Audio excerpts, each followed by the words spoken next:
आस्तर और उसका चौथा बाब जो 17 आयात पर मुश्तमिल है। जब मर्दकी को वो सब जो किया गया था मालूम हुआ तो मर्दकी ने अपने कपड़े फाड़े और टाट पहने और सर पर राख डालकर शहर के बीच में चला गया और बुलंद और पुरदर्द आवाज से चिल्लाने लगा।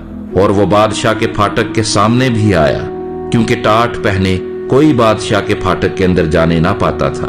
और हर सूबे में जहां कहीं बादशाह का हुक्म और फरमान पहुंचा, यहूदियों के दरमियान बड़ा मातम और रोजा और गिरिया आजारी और नोहा शुरू हो गया। और वो तेरे टाट पहने राख में पड़ गए। और आस्तर की सहेलियों और उसके ख्वाजा सराओं ने आकर उसे खबर दी। तब मलिका बहुत गमगीन हुई और उसने कपड़े भेजे कि मर्दकी को पहनाए और टाट उस पर से उतार ले, पर उसने उनको ना लिया। तब आस्तर ने बादशाह के ख्वाजा सराओं में से हत्ताक को, जिसे उसने आस्तर के पास हाजिर रहने को मुकर्रर किया था, बुलवाया और उसे ताकीद की कि मर्दकी के पास जाकर दरियाफ्त करे कि ये क्या बात है और किस सबब से है। सोहताक निकलकर शहर के चौक में जो बादशाह के फाटक के सामने था मर्दकी के पास गया।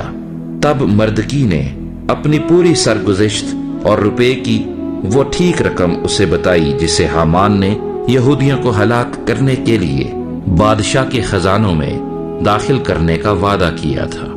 और उस फरमान की तहरीर की एक नकल भी जो उनको हलाक करने के लिए सोसन में दी गई थी उसे दी, ताकि उसे आस्तर को दिखाए और बताए और उसे ताकीद करे कि बादशाह के हुजूर जाकर उससे मिन्नत करे और उसके हुजूर अपनी कौम के लिए दरखास्त करे। चुनाचे हत्ताक ने आकर आस्तर को मर्दकी की बातें कह सुनाई। तब आस्तर हत्ताक से बात करने लगी और उसे मर्दकी के लिए ये पैगाम दिया कि बादशाह के सब मुलाजिम और बादशाही सूबों के सब लोग जानते हैं कि जो कोई मर्द हो या औरत बेबुलाए बादशाह की बारगाहे अंदरूनी में जाए, उसके लिए बस एक ही कानून है कि वो मारा जाए, सिवा उसके जिसके लिए बादशाह सोने का असा उठाए ताकि वो जीता रहे।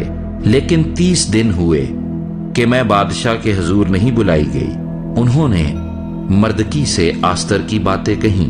तब मर्दकी ने उनसे कहा कि आस्तर के पास ये जवाब ले जाएं कि तू अपने दिल में ये ना समझ कि सब यहूदियों में से तू बादशाह के महल में बची रहेगी, क्योंकि अगर तू इस वक्त खामोशी इख्तियार करे तो खलासी और निजात यहूदियों के लिए किसी और जगह से आएगी, पर तू अपने बाप के खानदान समेत हलाक हो जाएगी।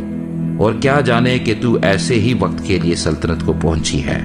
तब आस्तर ने उनको मर्दकी के पास ये जवाब ले जाने का हुक्म दिया कि जा और सोसन में जितने यहूदी मौजूद हैं उनको इकट्ठा कर और तुम मेरे लिए रोजा रखो और 3 रोज तक दिन और रात ना कुछ खाओ ना पियो।